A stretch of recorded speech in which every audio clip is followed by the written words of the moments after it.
Hello, this is Tom Britt. West Tennessee PBS is working hard to bring you more local shows and quality PBS programs. And they need your financial help because they don't run commercials, they rely on your support. It's easy to donate. Go to their website, westtnpbs.org, and click on the Donate tab. Your donations to Channel 11 stay local and help WLJT-TV continue their mission to be as local as possible. Thank you, Carolyn. Well, hello, everybody. Hello. Welcome to Downtown Rotary Club. And you're not eating dust, but David, be careful. There's a lot of dust out there she created. She's done a phenomenal job, Carolyn, phenomenal job. One of the best I've known. I've been in the club since 1976, so she's done an outstanding job in keeping these old men awake. I'm probably the last person should ever introduce anyone because I never get anything right. I mispronounce names, but what I don't say right, I'm gonna make up. So y'all just go bear with me. We got our speaker today is Nicholas Summers. I think we all know him as Nick, right? Your wife calls you Nick, right? Your kids call you Nick. No, they don't. She calls you Nicholas? Really? Well, before you, there was another Nick. And we call him Nick Pappas. So you fall into some good footsteps and you're doing a phenomenal job, Nick. But Nicholas Summers, he's been in Utah now for 8 years. Didn't know this, but you was born in Humboldt. That helped you a lot. You graduated from Trinity Christian School. That helped you a lot. You went to Jackson State, left Lambeth, and you've been in mental health for 21 years. You look so young, been there 21 years. But you're doing a phenomenal job. But right now, he is the Chief Operational Officer, Executive Officer for the U-Town. Nicholas also has a contract with the state in writing domestic adoption and foster care homes. His main passion, though, is his wife and his 3 kids, no doubt about that. His beautiful wife, Melissa, and their 3 children. Nicholas and Melissa will be married 22 years. Congratulations. That's a good milestone. 22 more will even be better. And your oldest child is Dylan. He's Dylan. See, I knew I'd mess up somewhere. Tell Dylan I like Dylan too. He's a North University of North Alabama, and their middle child Lily is a senior at Southside High School, and their youngest Dalton is at the 6th grade at West Bemis Middle School. I didn't know this about you, Nicholas. I know you like sports. You're a competitor. He has been in several triathlons, but this is something else. Ironman. Can you believe this?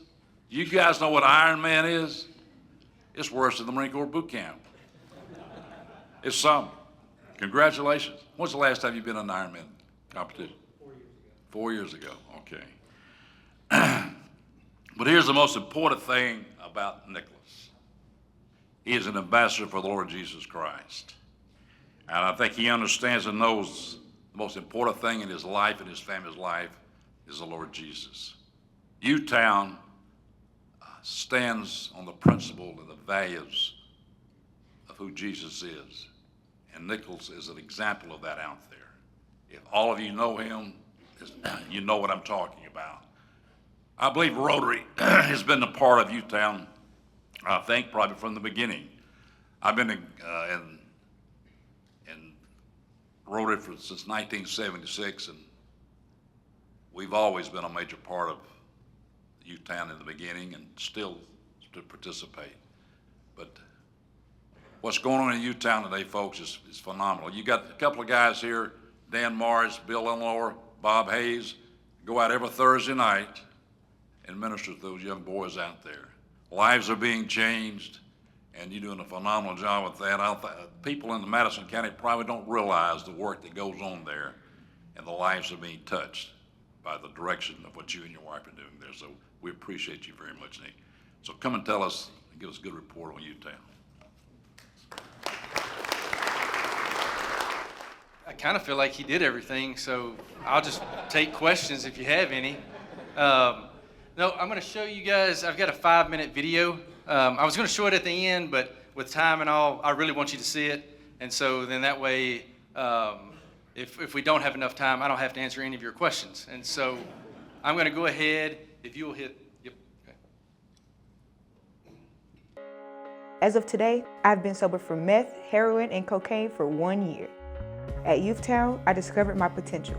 I am a senior in high school with straight A's and started to apply for colleges. I would never have seen myself making it this far in a million years, but Youthtown helped me see the bigger picture. Youthtown is a chance for kids to be loved right where they are, to learn about Jesus, and to make significant life changes so that they can live the life that God intended them to live. We started our charter in 1962. We treat substance abuse and mental health in adolescents. It's more than just the addiction you're having to deal with. It's the mental process of what's taking place with these kids. They come in with a broken narrative about themselves, about their world, and about their Creator. And healing that narrative is very, very important. We are seeking irreversible life change in our mission, and we're bringing hope and healing to those that are broken. There are a lot of treatment programs out there, but they tend to address the biological side or the psychosocial side without addressing the spiritual needs of the participants in the program.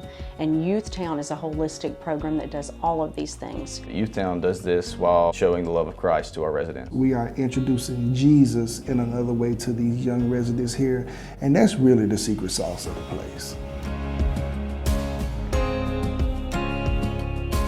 God uses us here to show who He is. I would consider Youthtown to be a healing ground, a place where teens can actually come and heal from past traumas and wounds and really learn how to live a new life. When they come, they've gone through something devastating and they just need that one-on-one, that therapy. God has told us to go and make disciples. He brings them to us. God knows who needs to be at Youthtown. He knows when they need to be at Youthtown. And He will make ways for people to come and go in various seasons of their life so they can be most effective for the ministry here. The kids have come in with so many strikes against them, and it's a second chance, a third chance, a fourth chance. And since we know our Lord gives us multiple chances, we extend that to these kids. Youthtown saved my life, and I will forever be grateful for the time I spent there. I can control my emotions and not use substances to cope, and my family can trust me again. Most importantly, I actively have God in my life, which is such an important and beautiful thing, and I have Youthtown to thank for that. Man, God is working through every resident, but also the staff. We're talking about from therapists to case managers to the cafeteria workers, janitors, people that work the grounds. God is everywhere in this place. God has worked through Youthtown for me. He has healed me through Youthtown.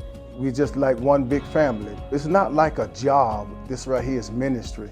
We're doing this because we want to and we love to. With that comes the responsibility of the safety of the kids, the best we can give, especially in the realm of education. When they get here, you just see them turn into the kid that they're supposed to be and at the age-appropriate level of where they're at. Success looks like leaving drugs behind and trusting God to heal past traumas, fill voids in your life, and guide you moving forward. Learning to fall but get back up and try it again. Just because you did whatever you did, you don't have to be the same. And those are constant reminders that God's placed you here for a reason and He's working through Youthtown. That's where the joy comes in for me, is just seeing complete life change in our residents. The refuge is our outpatient component that comes along with it. Oftentimes our young people leave our program here and unfortunately they get thrust back into their world and there's no guidance along the way. There's no step-down program. So we really wanted to help our young people who were leaving residential treatment throughout that next phase. We wanted the refuge to be a place for anybody, young or old, to come and talk about their mental health and find peace and a place that they can process through so much of that. Youthtown changed my life. It brought me closer to God. It showed me that I am never alone. Youthtown saw something in me that I could never see in myself. God provides in ways that we could never imagine. One time after another, we would get a check from a donor or get a check from an organization that wanted to help. This year, we just got finished completing our chapel rebuild. We were able to remodel our gym. So our community and our donors have been a huge impact, being able to see people come together for a greater purpose. We're growing, and the need is getting greater and greater. There's so many opportunities for people to interface with what we're doing here. We see these kids and look in their eyes every day that just want to be loved and have hope and a purpose, and we've got to have people to help do that.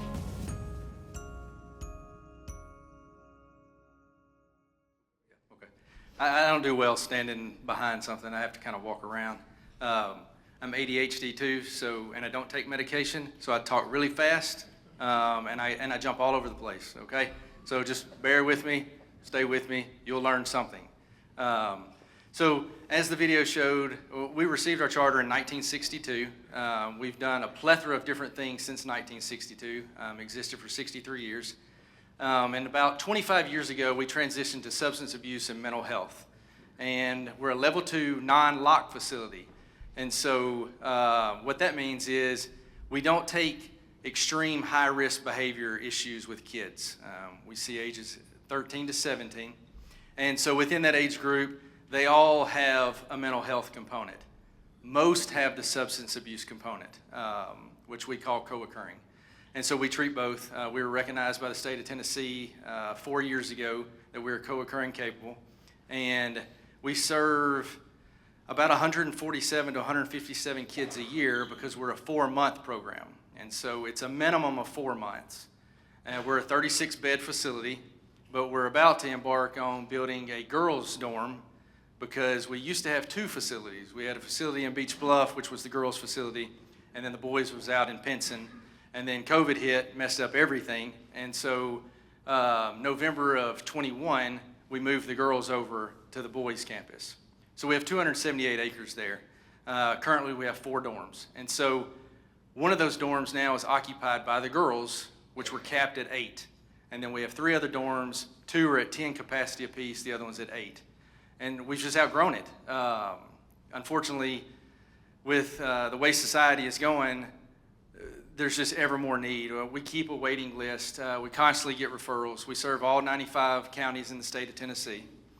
Last year, we served 51 kids just from Madison County in the 12 months. We served about 48 from Middle Tennessee and about half that in East Tennessee. And so they come from Memphis all the way up to New Johnson City. And we could open up a facility in East Tennessee and pack it within a week, just because the need's just getting greater and greater. You heard TJ talk last week. You know, there's 4 kids sitting in detention right now that we can't take because of their risk level. But other than that, we take the majority of them. So the Sheriff's Department works a lot with us. JPD works a lot with us. They chase a lot of our kids because with us being a non-lock facility, a lot of these kids, they run, okay? And so we call it running fever, running season. One goes, then they all want to attempt it at some point. And luckily, graciously, the Sheriff's Department usually brings 9 out of 10 of them back. The ones that don't come back wind up in detention and are looking at more charges because they either stole a car or wound up on somebody's property. But the real crisis right now is the fentanyl crisis. And something that I was going to say to you guys, because there's people in this room that need to know this that probably aren't aware of this. And I'm actually meeting with a guy Thursday that works for Governor Lee about trying to address this. But within the Medicaid system, you've got 3 levels. You've got WellPoint, you've got Blue Care, and you've got TennCare Select. All of those fall under Medicaid, which is about 80% of the kids we serve, okay? Because that's just the population and demographics that we deal with. We've been chosen to deal with that population. And it's an honor and a privilege because those kids don't have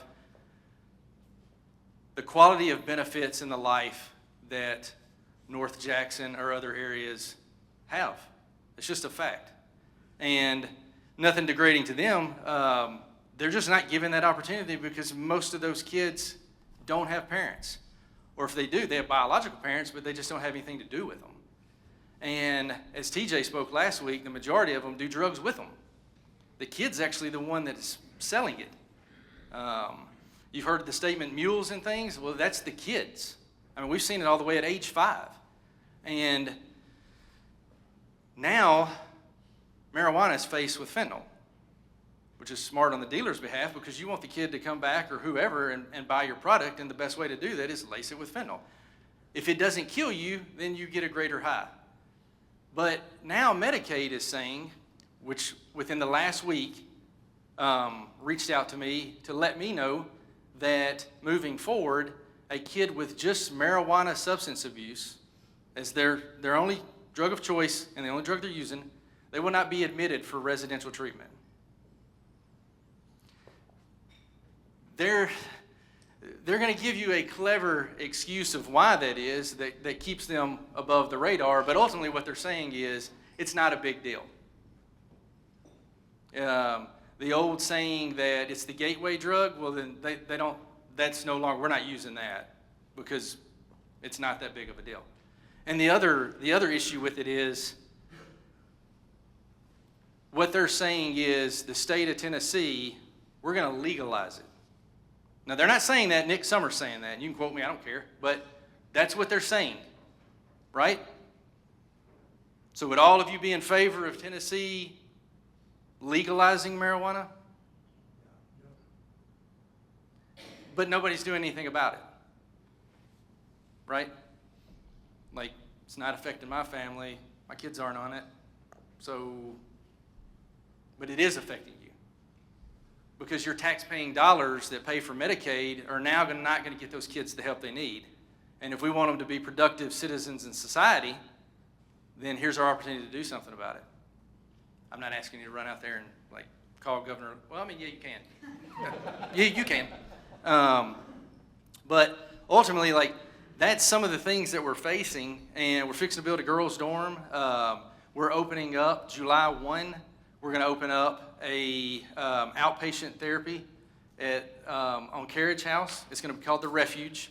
So we've been doing outpatient therapy for 2 years, and there was a ton of outreach from North Jackson into Gibson County area that were looking for outpatient therapy, okay? And we're going to serve from ages 7 to 100 or 110 through adulthood, where at our residential, it's just kids. And so if you know anybody that needs that, July 1, we're going to start. It's not that there's not enough therapists out there. I just feel like we have a unique set of therapists. We go through strategic training in trauma, and the majority of the people that need therapy, it's based on some type of trauma in their life, okay? And everyone in this room, whether you want to claim it or not, you have some form of trauma in your life. If you're living and breathing, you've experienced some form of trauma. Now, it might not be as dramatic as watching a parent die or being raped or any of those things like what we deal with at Youthtown, but you've got some form of trauma. And we recently hired Cyrus Sharp and Katie Chandler. They're sitting right here. And so they are going to run that outpatient program. They interned with us for 6 months. They showed a wealth of knowledge. They're eager. They're ready to get out there. And they're already seeing clients from the South Campus. But now we'll have a North Campus and South. And that'll operate Monday through Friday, 8 to 5. And then there'll be 2 days a week that will go into 6 in the evening because you've got kids that, you know, are in school. No one wants to take them out, so they have to come in the afternoons. But ultimately, at Youthtown, we're having to morph into other things just to try to meet the need for the community.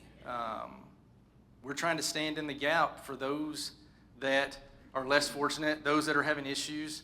And ultimately, if we want the county and we want the state to be better, like, we got to pour into them because no one else is. And we're part to blame for that. If you turn a blind eye, then you're probably not doing your part And I know that sounds rough, but in our field, like we have to argue with people constantly. That's what we do. We even argue with the kids that we serve, 36 of them. And then we have to argue with their parents because their parents don't want them there. Because as long as they're with us, then they're losing out on their drug sales and the things that they've got going on because now we have their kids. And so they'll create anything to try to get the kid out of there. We had an intake yesterday. The kid spent 2.5 hours with us. And his legal guardian is his 18-year-old sister because his mother's incarcerated and his father has felony charges, okay? Well, after 3 hours of trying to get the kid into the facility, he convinces 18-year-old sister, who's only 6 months older than him, that he doesn't need to be there, and so they leave and they go on. Well, by Monday of next week, they will call because he will be picked up because he's already in trouble, and he'll come back. But that's where the court system is so favorable with us because once they tag you as court ordered, well, then you have to go. Which still creates problems because now they're forced to be there and we have to spend 3 to 4 weeks on the front end trying to acclimate them to what your role is, why you're here, and here's the rules and here's consequences. And that's why a lot of the kids, they don't make it out in 4 months. It's more 5 or 6 months. Hence the reason we serve about 147 because a lot of those kids occupy beds for 6 months at a time. Our success rate is about 72%, and that's not inflated numbers, that's actual statistics. We do an aftercare, which we follow them up for 12 months after they leave. It's 71% with the boys, it's about 58% with the girls. The question is, why is it not the same? Well, you've got a lower number that you serve with the girls, which does skew the statistics a little bit, but also with females, 10 out of 10 that come to us have been raped. Every one of them, every time.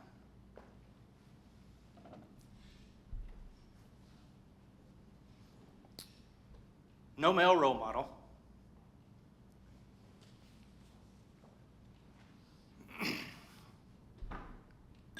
And their only outlet usually is prostitution or finding somebody that's going to abuse them but will love them to the degree where they will have a shelter and a place. And these are kids in this county. If you have children in here at school, they're in school with them. Whether public or private, it doesn't discriminate. So, how can you help? At minimum, you can pray for Youthtown. If you want to volunteer, you're welcome to come out. If you want to give, you can go to our website. You can give that way. If you've never been to Youthtown, though, you should come one time and just tour it and just see. If you can tour Youthtown and not be bought in by the end of it, you probably have no heart. Just like you can't meet these kids and not love them immediately. We have 3 children, and they all come out. They play with the kids. They play basketball with them. They play football with them. They play soccer with them. It's not the kids' fault. It's the guidance of the parents. And that's unfortunate. None of us are perfect. We've all failed. My kids would probably stand right here and tell you 50 things that they can't stand about me. But at the end of the day, we try to do right by our kids, and we want to guide them and give them the best shot and the best opportunity, better than one that we ever had. And so that's just what Youthtown's about. And with the outpatient now, we want to be preventative. With the residential, they come to us, they're already in trouble. So they've missed they've exhausted all opportunities and chances, and so they land there.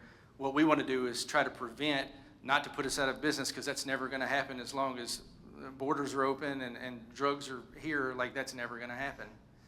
But if we can start to prevent some of them before they land in residential, then that's the best way to start. So, you've got a little time for questions. If you have any questions. Yes, sir. Carolyn, once upon a time, do we still have a trust fund for youth town? Yes. Frank, what's the trust fund? 250,000. Do we still contribute to youth town? Yes. Club? Yes. Yep. Nick, what is the budget a year for youth town? $6 million. 6 million. How many children go through that a year? Between 140 and 157. How much do you have? The goal is $500,000 in donations. In 2017, I went after a grant. We received that grant. The grant started out at $300,000.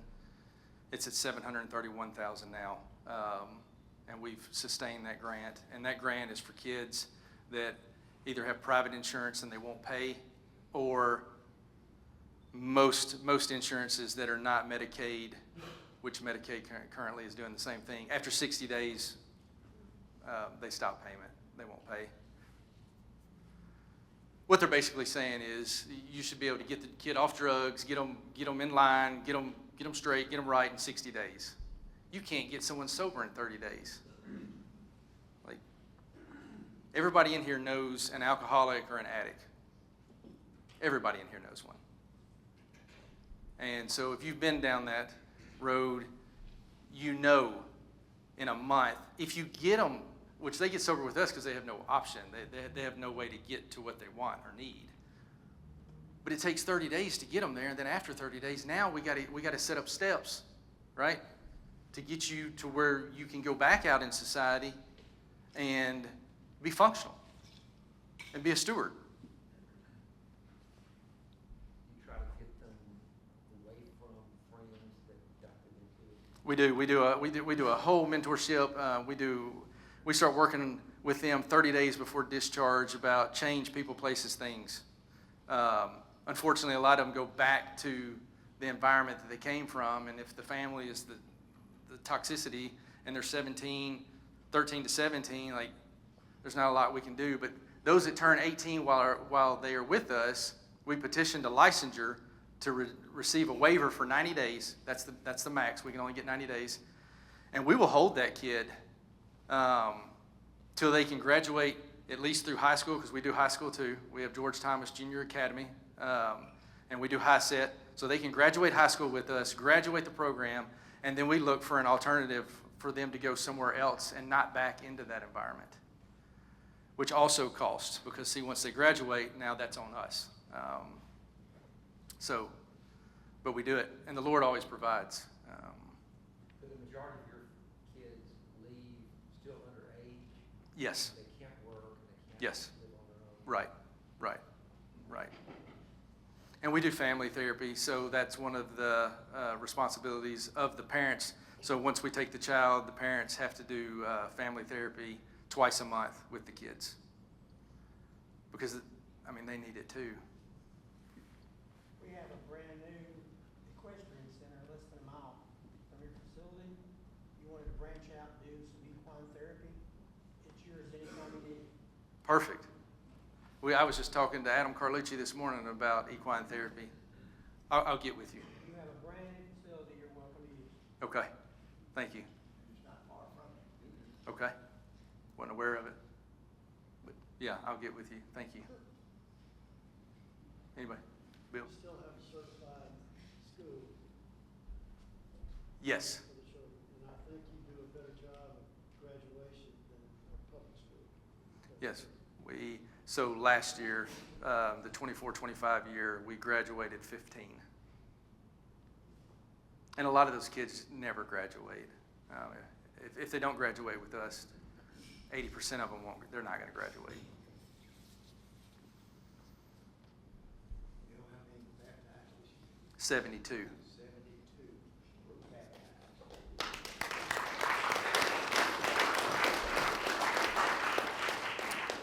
I meant to mention that. I appreciate you mentioning that, Dan. So that's 72 of your 151 that were baptized. And one of the statistics on that is 95% of the kids that are baptized while at Youthtown, which means they accepted Christ and they followed through with baptism, they don't come back to Youthtown. A lot of kids, there is a revolving door, they come back, but those kids don't. You may have said this, it's kind of hard to hear back here, but do you help those that are successful in the program and they're ready to fly? Do you help them find jobs? We do. That's our aftercare program. Which is also that's not funded. Like youth, we fund that, we take care of that. With building the New Girls facility, we will operate more often in the black than we would currently because of the bed ratios and all. But it's existed for 63 years. So I remember there's been times where we had to hold paychecks. This was about 10 years ago. We'd have to hold paychecks from people because there just wasn't enough, and we had to pick and choose who we were going to pay. And we've been delivered from that for the last 6 years. We're a completely debt-free company, and the Lord just shows up. The chapel we were going to build was estimated to be $750,000. It was probably more like $1 million building, and we funded it completely.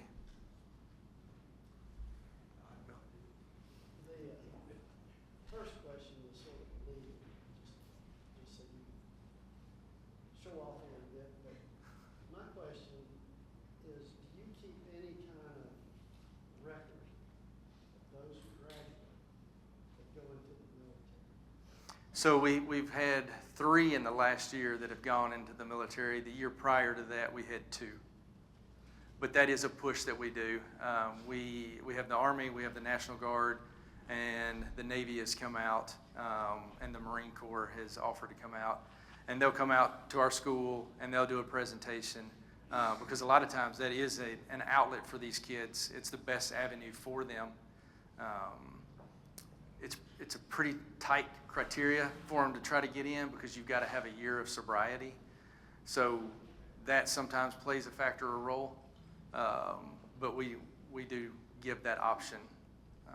We look for every avenue for every kid that comes through. When they're approaching discharge, we look through every avenue of what's the best route for you, what can we do to get you there. And some just don't want it, right? Like some just, I graduated the program, I'm good, and they go. But we serve them from the beginning to the end and then watch them for 12 months. Any more questions? Thank you, Nick. Appreciate what you do, brother. Thank y'all. Thank you, Nick. The program you've been watching was made possible through the generous financial support of West Tennessee PBS viewers like you. Please visit westtnpbs.org and make a donation today so that we can continue to make local programs like this possible. Thank you. About home.